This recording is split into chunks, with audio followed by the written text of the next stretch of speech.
ആകാശവാണി. നമസ്കാരം. പ്രത്യേക വാർത്താ ബുള്ളറ്റിൻ വായിക്കുന്നത് Linsa Siraj. Make in India എന്നതിലൂടെ ആഗോള ആവശ്യം സാക്ഷാത്കരിക്കുക മാത്രമല്ല, ആഗോള സ്വീകാര്യത നേടുക എന്നതുമാണ് ഉദ്ദേശിക്കുന്നതെന്ന് പ്രധാനമന്ത്രി നരേന്ദ്രമോദി. ആത്മനിർഭർ ഭാരതിനെ പറ്റിയുള്ള ചിന്തകൾ സമൂഹമാധ്യമമായ ലിങ്ക്ഡ് ഇന്നിൽ പങ്കുവയ്ക്കുകയായിരുന്നു അദ്ദേഹം.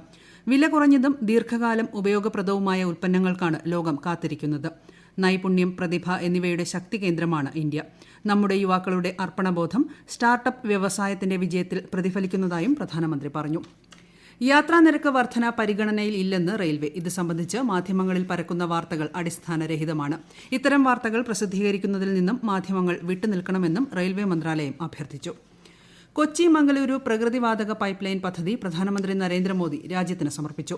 ഒരു രാഷ്ട്രം ഒരു വാതക ഗ്രിഡ് പദ്ധതി ലക്ഷ്യം സാക്ഷാത്കരിക്കാനും വാതക അധിഷ്ഠിത സമ്പദ് വ്യവസ്ഥയിലേക്ക് മാറാനും സർക്കാർ പദ്ധതിയിടുന്നതായി ഉദ്ഘാടന പ്രസംഗത്തിൽ പ്രധാനമന്ത്രി പറഞ്ഞു. രണ്ട് സംസ്ഥാനങ്ങളുടെയും ഭാവി വികസനത്തിൽ ഗ്യാസ് പൈപ്പ് ലൈൻ പദ്ധതി നിർണായകമായി മാറും.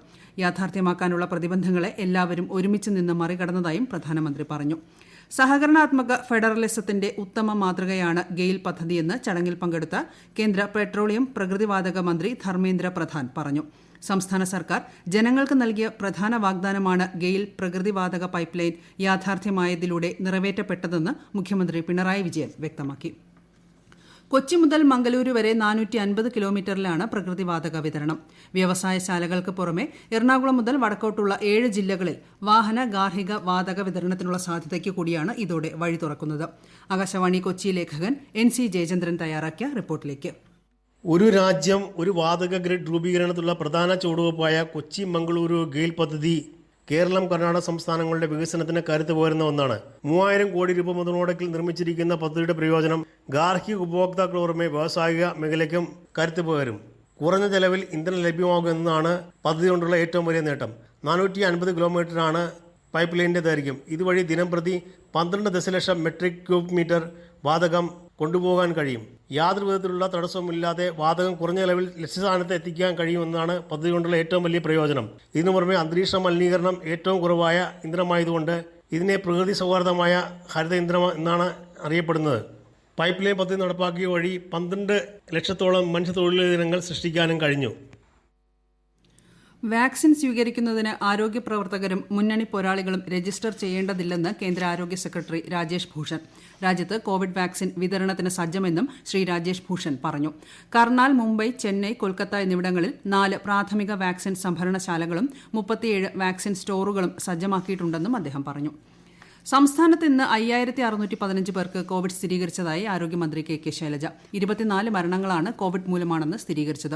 ഇതോടെ ആകെ മരണം 3184ആയി. ചികിത്സയിലായിരുന്ന 4922 പേരുടെ പരിശോധനാ ഫലം നെഗറ്റീവായി. കോഴിക്കോട് ജില്ലയിൽ ഇന്ന് 426 പേർക്ക് കോവിഡ് സ്ഥിരീകരിച്ചു. സമ്പർക്കം വഴി 405 പേർക്കാണ് രോഗം ബാധിച്ചത്. 655 പേർ കൂടി രോഗമുക്തി നേടി. കൊല്ലം ജില്ലയിൽ ഇന്ന് 435 പേർക്കാണ് കോവിഡ് സ്ഥിരീകരിച്ചത്. 283 പേർ രോഗമുക്തി നേടി. കോവിഡ് രോഗവ്യാപനം തടയുന്നതിനായി കൊല്ലം ജില്ലയിൽ 2ാം ഘട്ട പരിശോധനയ്ക്ക് തുടക്കമായി. വിശദാംശങ്ങളുമായി ആകാശവാണി കൊല്ലം പ്രതിനിധി നീരജ് ലാൽ. ജില്ലയിൽ 2ാം ഘട്ട കോവിഡ് പരിശോധനയ്ക്ക് ഇന്ന് തുടക്കമായി. രോഗവ്യാപന സാധ്യത കൂടുതലുള്ള വിഭാഗങ്ങൾക്ക് പ്രത്യേക പ്രാധാന്യം നൽകിയാണ് 2ാം ഘട്ട പരിശോധന നടത്തുന്നത്. പൊതുസമ്പർക്കം അനിവാര്യമായ തൊഴിൽ മേഖലകളിലുള്ളവരായ ഓട്ടോ ഡ്രൈവർമാർ, ബസ് ജീവനക്കാർ, റെയിൽവേ സ്റ്റേഷൻ ജീവനക്കാർ, കൂടാതെ സ്വർണ്ണക്കടകൾ, തുണിക്കടകൾ എന്നിവിടങ്ങളിൽ പണിയെടുക്കുന്നവർ, കശുവണ്ടി തൊഴിലാളികൾ എന്നിവരെയാണ് പ്രധാനമായും ഈ ഘട്ടത്തിൽ കോവിഡ് പരിശോധനയ്ക്ക് വിധേയമാക്കുന്നത്. നേരത്തെ നിശ്ചയിച്ച സമയത്ത് അതാത് സ്ഥാപനങ്ങളിലെത്തിയാണ് പരിശോധന നടത്തുന്നത്. കൊല്ലം റെയിൽവേ സ്റ്റേഷൻ, 2 കശുവണ്ടി ഫാക്ടറികൾ എന്നിവിടങ്ങളിലായി ഇന്ന് 400ഓളം പേരെ പരിശോധിച്ചു. കൂടാതെ നിശ്ചിത സമയത്ത് പ്രാഥമികാരോഗ്യ കേന്ദ്രങ്ങളിലും പരിശോധനകൾ സംഘടിപ്പിക്കുന്നുണ്ട്. കോവിഡ് നിയന്ത്രണങ്ങൾ ലംഘിച്ചതിന് സംസ്ഥാനത്തൊട്ടാകെ ഇന്ന് 540 പേർക്കെതിരെ കേസെടുത്തു. 183 പേരാണ് ഇന്ന് അറസ്റ്റിലായത്. 19 വാഹനങ്ങളും പിടിച്ചെടുത്തു. സംസ്ഥാനത്ത് ഉത്സവങ്ങൾ നടത്തുമ്പോൾ പാലിക്കേണ്ട മാർഗനിർദ്ദേശങ്ങൾ പുറത്തിറക്കി. ഉത്സവങ്ങൾക്കും പൊതുപരിപാടികൾക്കും ആരോഗ്യവകുപ്പിന്റെ മുൻകൂർ അനുമതി വേണം. കണ്ടെയ്ൻമെന്റ് സോണുകളിൽ ഉത്സവങ്ങൾക്ക് അനുമതി ലഭിക്കില്ല. സിനിമാ തിയേറ്ററുകൾ തുറക്കുമ്പോൾ കർശന പ്രതിരോധ നടപടികൾ സ്വീകരിച്ചില്ലെങ്കിൽ കോവിഡിന്റെ അതിതീവ്ര വ്യാപനത്തിന് സാധ്യതയുണ്ടെന്നും ആരോഗ്യവകുപ്പ് അറിയിച്ചു. തിയേറ്ററുകളിൽ രാവിലെ 9നും രാത്രി 9നും ഇടയിൽ മാത്രം പ്രദർശനം നടത്തുക. രോഗലക്ഷണമുള്ളവരെ ഉള്ളിൽ പ്രവേശിപ്പിക്കരുത്. സീറ്റുകളിൽ പകുതി പേരെ അകലം ഉറപ്പാക്കി ഇരുത്തുക എന്നീ നിർദ്ദേശമുണ്ട്. പക്ഷിപ്പനിയെ സർക്കാർ സംസ്ഥാന ദുരന്തമായി പ്രഖ്യാപിച്ചു. ആലപ്പുഴ, കോട്ടയം ജില്ലകളിൽ പക്ഷിപ്പനി പടരുന്ന സാഹചര്യത്തിലാണ് തീരുമാനം. രോഗം കൂടുതൽ പടരാതിരിക്കാനുള്ള പ്രതിരോധ നടപടികളും ആരംഭിച്ചു. ആലപ്പുഴ, കോട്ടയം ജില്ലകളിൽ പക്ഷിപ്പനി ബാധിച്ച പ്രദേശങ്ങളുടെ 1 കിലോമീറ്റർ ചുറ്റളവിലുള്ള പക്ഷികളെ കൊന്നു നശിപ്പിക്കുന്ന നടപടികളും ആരംഭിച്ചു. പക്ഷിപ്പനി മൂലം നഷ്ടം സംഭവിച്ച കർഷകർക്ക് നഷ്ടപരിഹാരം നൽകുമെന്ന് മന്ത്രി കെ രാജു അറിയിച്ചു. നിയമസഭയുടെ ബജറ്റ് സമ്മേളനത്തിന് ഈ മാസം 8-ന് തുടക്കം. വെള്ളിയാഴ്ച ഗവർണറുടെ പ്രസംഗത്തോടെ ആരംഭിക്കുന്ന സമ്മേളനം ഈ മാസം 28 വരെ തുടരും. ആകെ 14 ദിവസമാണ് സഭ സമ്മേളിക്കുന്നത്. ഈ മാസം 15-നാണ് 2021-22 സാമ്പത്തിക വർഷത്തേക്കുള്ള ബജറ്റ് അവതരണം. കോന്നി മെഡിക്കൽ കോളേജിൽ അടുത്ത മാസം മുതൽ കിടത്തി ചികിത്സ ആരംഭിക്കും. മന്ത്രി കെ ശൈലജയുടെ നേതൃത്വത്തിൽ ചേർന്ന ഉന്നതതല യോഗത്തിലാണ് തീരുമാനം. ആദ്യം 100 കിടക്കകളുള്ള സംവിധാനമാണ് സജ്ജമാക്കുക. ഘട്ടം ഘട്ടമായി 300-ഉം തുടർന്ന് 500-ഉം കിടക്കകളുള്ള ആശുപത്രിയാക്കി മാറ്റാനുള്ള പ്രവർത്തനങ്ങൾ ത്വരിതപ്പെടുത്തും. കേരളത്തിലെ ക്രൈസ്തവ സഭകളിലുള്ള വിഭാഗീയതയ്ക്ക് പരിഹാരം ഉടനുണ്ടാകുമെന്ന് Mizoram governor advocate PS Sreedharan Pillai പറഞ്ഞു. മുനിപ്പാറ ഭാഗവത ഗ്രാമത്തിൽ ഒരു പരിപാടിയുടെ ഉദ്ഘാടനം നിർവഹിച്ച് സംസാരിക്കുകയായിരുന്നു അദ്ദേഹം.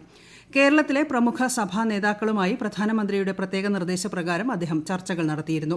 ചർച്ചകൾ തുടരുമെന്നും ജനുവരി 3-ാം വാരത്തോടെ ഏറെക്കുറെ തർക്കപരിഹാരത്തിലേക്ക് സഭകൾ എത്തിച്ചേരുമെന്നും മിസോറാം ഗവർണർ പറഞ്ഞു. ഈ വർഷത്തെ ഹജ്ജിന് അപേക്ഷ സമർപ്പിക്കാനുള്ള അവസാന തീയതി ഈ മാസം 10-ന് അവസാനിക്കും. ഇതുവരെയായി 5379 അപേക്ഷകളാണ് സംസ്ഥാന ഹജ്ജ് കമ്മിറ്റി ഓഫീസിൽ ലഭിച്ചത്. ഇന്ന് വരെ ഓൺലൈൻ അപേക്ഷ സമർപ്പിച്ച അപാകതകളില്ലാത്ത സ്വീകാര്യമായ അപേക്ഷകൾക്ക് കവർ നമ്പറുകൾ ഇതിനകം അയച്ചിട്ടുണ്ട്. വെബ്സൈറ്റ് മുഖേനയോ പാസ്പോർട്ട് നമ്പർ, യൂസർ ID ഉപയോഗിച്ചും കവർ ലഭിക്കും. ഇതുവരെ അപേക്ഷ നൽകിയിട്ടും കവർ നമ്പർ ലഭിക്കാത്തവർ 10-നകം 0483-271-0717 എന്ന നമ്പറിൽ കരിപ്പൂരിലെ ഹജ്ജ് കമ്മിറ്റി ഓഫീസിൽ ബന്ധപ്പെടണമെന്ന് അധികൃതർ അറിയിച്ചു. വനിതാ സഹകരണ സംഘങ്ങൾക്കും ശുചീകരണ തൊഴിലാളികൾക്കും അനുവദിക്കുന്ന സംസ്ഥാന വനിതാ വികസന കോർപ്പറേഷന്റെ പുതിയ വായ്പാ പദ്ധതികളുടെ സംസ്ഥാനതല ഉദ്ഘാടനം മന്ത്രി കെ ശൈലജ നിർവഹിച്ചു.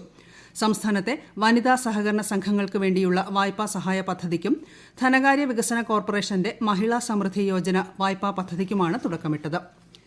സംസ്ഥാനത്തെ ആദ്യ ഹരിത ജയിൽ എന്ന വിശേഷണം ഇനി കണ്ണൂർ സ്പെഷ്യൽ ജയിലിന് സ്വന്തം. പ്രഖ്യാപനം ശനിയാഴ്ച രാവിലെ മന്ത്രി EP ജയരാജൻ നിർവഹിക്കും. ജയിൽ അന്തേവാസികളുടെ സഹായത്തോടെ ആരംഭിച്ച മത്സ്യകൃഷി ഉദ്ഘാടനവും മന്ത്രി നിർവഹിക്കും. കൂടുതൽ വിവരങ്ങളുമായി ആകാശവാണി കണ്ണൂർ ജില്ലാ പ്രതിനിധി KO Sasidharan.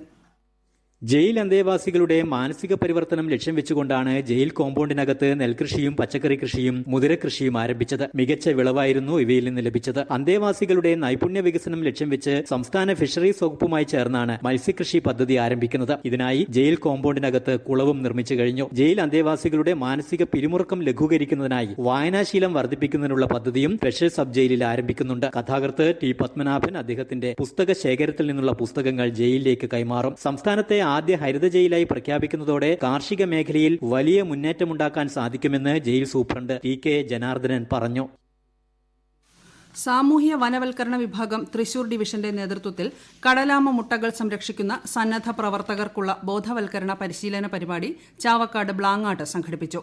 Assistant conservator PM പ്രഭു പരിശീലന പരിപാടി ഉദ്ഘാടനം ചെയ്തു. മലബാർ ദേവസ്വം ബോർഡ് പ്രസിഡന്റായി MR മുരളിയും അംഗമായി K മോഹനനും ചുമതലയേറ്റു. ചടങ്ങ് ദേവസ്വം മന്ത്രി കടകംപള്ളി സുരേന്ദ്രൻ ഉദ്ഘാടനം ചെയ്തു. കോഴിക്കോട് മേയർ ബീന ഫിലിപ്പ് മുഖ്യാതിഥിയായിരുന്നു. തൃശൂർ തളിക്കുളം തമ്പാൻ കടവിൽ മത്സ്യബന്ധന വള്ളം മറിഞ്ഞ് കാണാതായ 4 മത്സ്യത്തൊഴിലാളികളെയും രക്ഷപ്പെടുത്തി. തളിക്കുളം സ്വദേശികളായ സുബ്രഹ്മണ്യൻ, ഇക്ബാൽ, വിജയൻ, കുട്ടൻ എന്നിവരെയാണ് രക്ഷപ്പെടുത്തിയത്. ഡ്രോൺ ഉപയോഗിച്ച് നടത്തിയ തിരച്ചിലിലാണ് മത്സ്യത്തൊഴിലാളികളെ കണ്ടെത്തിയത്. ഉത്തര കേരളത്തിലെ ടൂറിസം മേഖലയിൽ 600 കോടിയുടെ പദ്ധതികളാണ് നടപ്പാക്കുന്നതെന്ന് മന്ത്രി കടകംപള്ളി സുരേന്ദ്രൻ പറഞ്ഞു. ബേപ്പൂരിന്റെ വികസനം ലക്ഷ്യമാക്കി വിനോദസഞ്ചാര വകുപ്പ് വിഭാവനം ചെയ്ത ബേപ്പൂർ മറീന ടൂറിസം വികസന പദ്ധതിയുടെ പ്രവർത്തന ഉദ്ഘാടനം നിർവഹിച്ച് സംസാരിക്കുകയായിരുന്നു അദ്ദേഹം. AICC general secretary Tariq Anwar, Malankara കത്തോലിക്ക സഭാധ്യക്ഷൻ കർദിനാൾ മാർ ബസേലിയോസ് ക്ലിമീസ് കാത്തോലിക്ക ബാവയുമായി ചർച്ച നടത്തി. തിരുവനന്തപുരം പട്ടത്തെ കാത്തോലിക്കേറ്റ് സെന്ററിലായിരുന്നു കൂടിക്കാഴ്ച. മറ്റ് സഭാ നേതാക്കളെയും കാണുമെന്ന് കേന്ദ്ര നേതാവ് വ്യക്തമാക്കി. വടക്കാഞ്ചേരി ലൈഫ് മിഷൻ ഫ്ളാറ്റിൽ വിജിലൻസ് സംഘം സ്ഥലപരിശോധന നടത്തി. തിരുവനന്തപുരത്തു നിന്നുള്ള വിജിലൻസ് സംഘമാണ് പരിശോധിച്ചത്. പൊതുമരാമത്ത് വകുപ്പ് ക്വാളിറ്റി കൺട്രോൾ വിഭാഗം ഉദ്യോഗസ്ഥരും പരിശോധനാ സംഘത്തിൽ ഉണ്ടായിരുന്നു. സ്വർണ്ണക്കടത്ത് കേസിൽ NIA ആദ്യ കുറ്റപത്രം സമർപ്പിച്ചു. സ്വപ്ന സുരേഷ്, സരിത്, KT റമീസ് എന്നിവർക്കെതിരെയാണ് ആദ്യഘട്ട കുറ്റപത്രം.